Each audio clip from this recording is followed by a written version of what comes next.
Lenovo's Phab 2 Pro is one of a kind. It's distinctively big, it's quite a solid feeling aluminium phone, but sometimes almost 260 grams in your pocket could be a turnoff.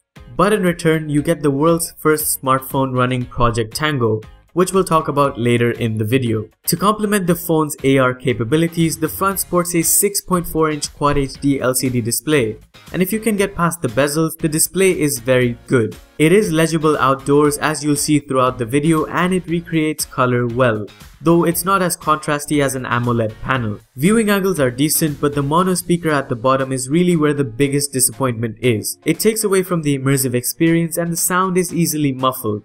And yes, the other grille is fake. User experience starts with the accurate but slow fingerprint sensor. As they say, size may be deceiving, and that is the case here. This beast of a phone packs a rather humble octa-core Snapdragon 652 processor and 4GB of RAM.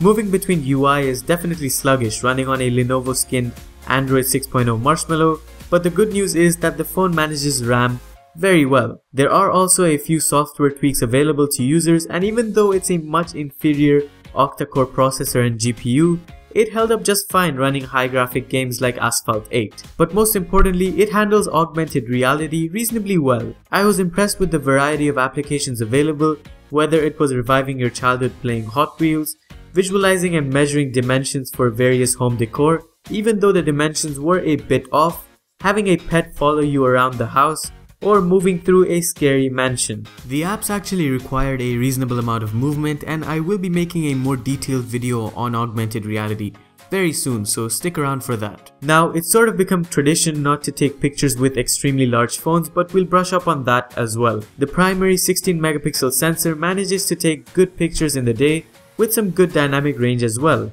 but as is expected, the sensor struggles at night, producing fuzzy and grainy images with a lack of detail. As far as video is concerned, it's good for the occasional clip or two, but I wouldn't recommend anything more, especially with no optical image stabilization, so you won't get that smooth looking footage. Over on the front, the story is identical. Great pictures during the day, but a sharp drop in quality at night. The front lens is wide enough to take a group selfie, but if you want something more, you do have a panorama style mode that lets you take an even wider selfie. But with so many different features, how about battery? The 4050 mAh battery holds up extremely well during light usage and when on standby. But it does take a toll when you're using intensive Tango applications. Typically, you'll get around 4 to 4.5 hours of screen on time, but it really depends on how much of an enthusiast you are for AR applications. In spite of this, with quick charging technology, you could see the battery boost up to 25 or even 30% when plugged in for about half an hour. So what do I think? This phone is really unique and appeals to a very niche market. This is the first time we've seen a Tango device, so flaws are definitely expected. But I feel like combining the AR experience with a more reasonable form factor with better processing power will make it mainstream.